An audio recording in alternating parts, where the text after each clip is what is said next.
যেখানে সুন্দর শান্তিপূর্ণ পরিবেশ রক্ষা করা প্রশাসনের দায়িত্ব, নির্বাচন কমিশনের দায়িত্ব, সেখানে এই ধরনের ঘটনাগুলো ঘটছে গিয়ে। যাদের ব্যাপারে বলা হয়েছে তাদের কোনো মামলা নাই, ফেসিবাদের সময় তারা বিভিন্ন সময় গ্রেফতার হয়েছেন, মামলা হয়েছে, সব মামলা তারা জামিন পেয়েছেন, মামলা প্রত্যাহার হয়েছে। তারা জামাত ইসলামের সাথে সম্পর্কযুক্ত সবাই এবং জামাতের নেতা বা কর্মী পর্যায়ে তারা আছেন। নির্বাচনী কার্যক্রমে তারা ভূমিকা রাখছেন এবং আগামীকালকে নির্বাচনে তারা অনেকেই এজেন্টের দায়িত্ব পালন করবেন। অর্থাৎ এদেরকে মাঠ থেকে সরিয়ে দেওয়ার একটা হীন প্রয়াস আমরা দেখতে পাচ্ছি। আইনশৃঙ্খলা বাহিনীর নামে কারা করছেন আমরা বলেছি তদন্ত করে, রিটার্নিং অফিসার, পুলিশের কর্মকর্তা যারা আছেন, অন্য যারা আইনশৃঙ্খলা বাহিনী যারা আছেন, তারা যাতে এই সমস্ত বিষয়ে পদক্ষেপ গ্রহণ করেন। এই ঘটনাগুলোকে আবার অনেকেই মিডিয়া আসছে না, কিছু কিছু মিডিয়া আসছে, এটা রহস্যজনক কারণে মিডিয়াতে যে কোনো উপায় এগুলোকে আটকে রাখা হচ্ছে। আপনারা হয়তো এগুলো পেয়েছেন গিয়ে। এর পাশাপাশি গতকালকে মৌলভীবাজার জেলার বড়লেখা উপজেলা এবং জুড়ি উপজেলা মিলে যে মৌলভীবাজার 1 আসন, সেই আসনে আমাদের নমিনি এবং আমাদের নির্বাচন পরিচালক সহ রাত্রে কাজ করে তারা ফিরছিলেন বাড়িতে। তখন সেখানে প্রতিদ্বন্দ্বী যিনি প্রার্থী আছেন বিএনপির, তার নেতৃত্বে সন্ত্রাসীরা আমাদের নেতা এবং কর্মীরা যে গাড়িতে ছিলেন সেই বহরের উপর তারা হামলা করেছেন, গাড়ি ভাঙচুর করেছেন, আমাদের নেতাকর্মীদেরকে আঘাত করেছেন, তাদেরকে মারাত্মকভাবে জখম করেছেন, যারা সবাই এখন সিলেটের বিভিন্ন হাসপাতালে চিকিৎসাধীন অবস্থায় আছেন। রাতের বেলায় রিটার্নিং অফিসার এবং এসপি সাহেবকে জানানো হয়েছে, আমরা সেখানে থানায় গিয়ে মামলা করেছি, আমাদের দায়িত্বশীলরা সেখানে প্রেস ব্রিফিং করেছে। এই ধরনের আরেকটি ঘটনা জাস্ট এর আগের দিন মৌলভীবাজার 3 আসন যেটা রাজনগর, সেই আসনে আমাদের সর্বশেষ প্রচারণা ছিল, সেখান থেকে ফেরার পথে আমাদের নেতাকর্মীদের উপর হামলা হয়েছে, ছুরিকাঘাত করা হয়েছে, মারাত্মকভাবে তাদেরকে স্টেপিং করা হয়েছে। এই বিষয়গুলো আমরা সেখানকার আইনশৃঙ্খলা এবং রিটার্নিং অফিসার এবং তার সাথে যারা আছেন তাদেরকে আমরা জানিয়েছি। অর্থাৎ রিপিটেডলি এই ধরনের হামলা, এই ধরনের চরমভাবে আক্রমণাত্মক আচরণ একটা দলের পক্ষ থেকে করা হচ্ছে। মনে হচ্ছে যে তারা সাহস হারিয়ে ফেলেছেন, জনগণের সমর্থন তারা পাবেন না, এই জন্য এই ধরনের আগ্রাসী ভূমিকা তারা পালন করছেন গিয়ে। আমরা দেখেছি যে বরগুনাতে একই ঘটনা ঘটেছে, সেখানে আমাদের নেতাকর্মীদের উপর হামলা হয়েছে, আমাদের এজেন্ট এবং নির্বাচনী কাজের সাথে যারা আছেন তাদের উপর তারা হামলা করেছে। কুমিল্লাতে আপনারা জানেন, কুমিল্লা 8 আসন যেটা আমরা আমাদের 11 দলীয় জোটের একজন প্রার্থী হাসনাত আবদুল্লাহ সেখানে আছেন। কুমিল্লা 4 আসন যেটি, সেই আসনে বিএনপির যিনি প্রার্থী আপনারা জানেন, নামও জানেন আপনারা, তিনি মারাত্মক একটা হুমকি দিয়েছেন যে নির্বাচনে ভোট দিতে যারা আসবেন যদি আমাদেরকে না দেন, তাদেরকে যদি না দেন, তার দলকে বা তার প্রতীককে যদি না দেন, তাইলে তাদেরকে মারাত্মকভাবে নাজেহাল করা হবে, ইনসাল্ট করা হবে, কেউ যাতে না আসেন, আসলে তার খবর আছে, ঘর বাড়ি সহ সব পুড়িয়ে দেওয়া হবে। মিডিয়াতে আসছে, যদিও একটা অ্যাকশন তারা নিয়েছেন বাহ্যিকভাবে, কিন্তু এটি সুনির্দিষ্টভাবে একটি ক্রিমিনাল অফেন্স। ভোটের এই সময় এইভাবে প্রতিপক্ষকে হামলা করা হবে, মারা হবে, ঘরবাড়ি জ্বালিয়ে দেওয়া হবে, হুমকি দেওয়া হয়, হত্যার হুমকি দেওয়া হচ্ছে, এটা একটা ক্রিমিনাল অফেন্স। এই কাজ একজন করতে পারেন না। সেখানে জুডিশিয়াল ইনকোয়ারি কমিটি আছেন, সেখানে রিটার্নিং অফিসার আছেন, নির্বাচনী কর্মকর্তারা আছেন। আমাদের জানা মতো এখনও কোনো ব্যবস্থা তারা নেন নাই। সেখানে আপনারা জানেন জিডি হয়েছে, পরবর্তীতে মামলা করেছেন।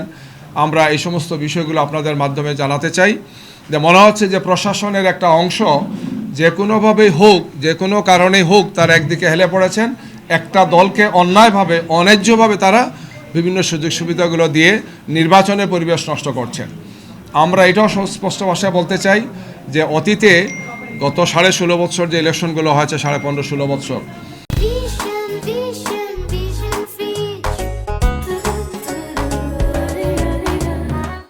যারা এগুলা করেছেন তারা অন্যায় করেছিলেন, এই নির্বাচনগুলো গ্রহণযোগ্য হয় নাই।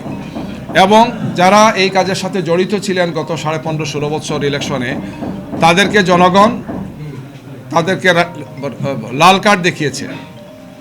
এই নির্বাচনী কার্যক্রম এবং আইনশৃঙ্খলা বাহিনীর সাথে যারা আছেন, আমরা অনুরোধ জানাবো যে জনরোষের সামনে আপনাদেরকে একসময় পড়তে হতে পারে। কোনো অবস্থায় আপনারা আপনাদের নিরপেক্ষ অবস্থান থেকে আপনারা সরবেন না, আপনারা সঠিক এবং যথার্থ দায়িত্ব পালন করবেন। কোনো অবস্থায় যদি আপনারা এই ধরনের একপেশে ভূমিকা পালন করেন, তাইলে জনগণ আপনাদেরকে ছেড়ে দেবে না, জনতার আদালতে আপনাকে দাঁড়াতে হবে। প্রিয় সাংবাদিক বন্ধুগণ, আমি আরেকটি ঘটনা বলতে চাই যে আমাদের একজন দায়িত্বশীল গতকালকে আজকে তিনি ঢাকা থেকে গিয়েছেন সৈয়দপুর বিমানবন্দরে, এবং সেখানে আইনশৃঙ্খলা বাহিনী তাকে একটা সাজানো নাটক করেছেন। তিনি তার বক্তব্য স্পষ্ট করেছেন যে আমার ব্যবসায়ের জন্য আমি আসা যাওয়া করি, ব্যাংক বন্ধ, আমাকে কিছু লেনদেন করতে হয়, এই জন্য তার সাথে কিছু নগদ টাকা ছিল, যেটি খুবই স্বাভাবিক। একজন মানুষ ব্যবসা করতে পারেন, তার পরিবারের প্রয়োজনে বা অন্য প্রয়োজনে তিনি এটা ক্যারি করতে পারেন। এয়ারপোর্টের মতো একটা রেস্ট্রিক্টেড এরিয়াতে, যেখানে খুবই লিমিটেড মানুষের চলাফেরা, সেখানে একটা নাটক সাজানো হয়েছে যে তিনি এই টাকা নিয়ে যাচ্ছেন এবং এটার বিভিন্ন অর্থ করার জন্য বিভিন্ন ধরনের বলা হচ্ছে নিউজ করা হচ্ছে। ইতিমধ্যে তিনি একজন বয়স্ক লোক, একজন দায়িত্বশীল ব্যক্তি আমাদের, তিনি অসুস্থ হয়ে পড়েছেন মেন্টালি এই টর্চারের কারণে। তিনি এই মুহূর্তে হাসপাতালে আছেন, রংপুর হাসপাতালে তাকে নেওয়া হচ্ছে। আমরা খুবই দৃঢ়তার সাথে বলতে চাই, বাংলাদেশ জামাত ইসলামী তার নীতি নির্ধারণ, তার কর্মপন্থা, তার কর্মসূচি এবং তার সাংগঠনিক কার্যক্রম পরিচালনা সব সময় স্বচ্ছতা এবং জবাবদিহিতার সাথে আমরা ভূমিকা পালন করে থাকি। জামাত ইসলামীর নেতৃবৃন্দকে, জামাত ইসলামীকে বিতর্কিত করার জন্য এই ধরনের অপপ্রয়াস অতীতে হয়েছে। গত 28 তারিখ আমিরে জামাত যখন কুষ্টিয়া থেকে সফর আরম্ভ করেন, আপনারা খেয়াল করেছেন, তখন মেহেরপুর জেলা আমিরের গাড়িতে অস্ত্র পাওয়া গিয়েছে এই মর্মে একটা নিউজ দেওয়া হলো। পরে দেখা গেলো 1 ঘন্টার মাথায় সেটা হচ্ছে বাঁশ ছিল, লাঠি ছিল অথবা এই ধরনের ছিল, যেগুলা কাজের জন্য নেওয়া হচ্ছে, অর্থাৎ সেখানে স্টেজের কাজের জন্য নেওয়া হচ্ছে, শাবল নেওয়া হচ্ছে, কুদাল নেওয়া হচ্ছে। 1 ঘন্টার মধ্যে পরবর্তীতে তার গাড়ি দেখা গেলো, তিনিও গাড়িতে নেই, তার নির্বাচনী কাজে ব্যবহৃত গাড়িতে এই জিনিসগুলো ছিল, কিন্তু বলা হলো যে অস্ত্র তিনি বহন করছেন। এই ধরনের উদ্দেশ্য প্রণোদিতভাবে কিছু নিউজ তৈরি করে কিছু লোক আইনশৃঙ্খলা বাহিনীর একটা অংশের যোগসাজশে আমাদের ভাবমর্যাদাকে নষ্ট করার জন্য চেষ্টা করা হচ্ছে। অথচ 1 ঘন্টার মধ্যে তাকে ছেড়ে দেওয়া হচ্ছে, তাকে বলতে তার গাড়িতে যারা ছিলেন, এবং বলা হচ্ছে যেগুলো কিছুই ছিল না, এবং সেটাই আসলে বাস্তব ছিল। তো এইভাবে আমাদের সে মনে হচ্ছে যে একদল লোক রাজনৈতিকভাবে জামাত ইসলামীকে মোকাবেলা করতে ব্যর্থ হয়ে জনতার এই যে বিপুল প্রত্যাশা, বিপুল যে আলহামদুলিল্লাহ আগ্রহ আমাদের দিকে, এই জন্য একের পর এক এই সমস্ত ঘটনাগুলো তারা ঘটাচ্ছেন গিয়ে। নারী কর্মীরা আমাদের কাজ করতে গিয়ে বাধার সম্মুখীন হচ্ছেন, ফিজিক্যালি তাদেরকে ইনসাল্ট করা হচ্ছে, কাজ করতে দেওয়া হচ্ছে না, উল্টো আমাদের উপর নারীদের ব্যাপার বিভিন্ন কথা ছড়ানো হচ্ছে, এবং এই ধরনের সাজানো ঘটনাগুলো অত্যন্ত স্পষ্ট হয়ে যাচ্ছে। একটা ঘটনা ঘটে, এক জায়গা থেকে তারা প্রেস ব্রিফিং করেন, তারপরে গিয়ে তারা আবার নির্বাচন কমিশনে হাজির হন, এগুলো নিয়ে তারা অভিযোগ করেন, মানে এটা রিলেটেড, একটার সাথে একটা রিলেটেড। অর্থাৎ এই ধরনের একটা ঘটনা সাজানো হবে, তাৎক্ষণিকভাবে সেটা ব্রিফিং হবে, তারপর সেটা ইসিতে যাবেন অথবা একটা কর্মসূচি দেবেন। অর্থাৎ জামাত ইসলামীকে এবং আমাদের সাথে যে 11 দলীয় যে নির্বাচনী ঐক্য আছেন, তাদের সামগ্রিক অবস্থানকে প্রশ্নবিদ্ধ করার জন্যে নির্বাচনকে সামনে রেখে একদল লোক, একটি দল এই কাজগুলো করছেন। আমরা মনে করি যে এটা সুস্থ রাজনীতি নয়, এটা সুস্থ রাজনৈতিক চর্চা নয়। আমাদেরকে ফ্যাসিবাদ মুক্ত একটি বাংলাদেশে নতুন আমরা বাংলাদেশ গড়তে চাই। এই নির্বাচনটা খুবই গুরুত্বপূর্ণ। জনগণ যাতে সুন্দর, সুষ্ঠুভাবে, শান্তিপূর্ণভাবে নির্বাচনে অংশগ্রহণ করে, উৎসবমুখর পরিবেশে অংশগ্রহণ করে। আমরা আহ্বান জানাবো যে দেশবাসী তাদের সবাইকে নিয়ে, আত্মীয় স্বজন সবাইকে নিয়ে যাতে, এবং কি তাদের সন্তানদেরকে নিয়েও যাতে এখানে যান। যেহেতু দীর্ঘ একটি সময় চলে গেছে, প্রায় 1.5 যুগ, আমরা কোনো সুষ্ঠু নির্বাচন দেখিনি। সুতরাং আমাদের সন্তানদেরও এটা প্রত্যাশা আছে এই ধরনের একটি সুন্দর নির্বাচন দেখা। কে বা কারা এই সমস্ত কাজগুলো ঘটিয়ে নির্বাচনের পরিবেশকে বানচাল করার জন্য একটা অপপ্রয়াস চালাচ্ছেন। আমরা দেশবাসীকে আহ্বান করতে চাই যে আমরা অতীতেও স্বৈরাচার এবং ফেসিবাদের বিরুদ্ধে আমরা ঐক্যবদ্ধ ছিলাম।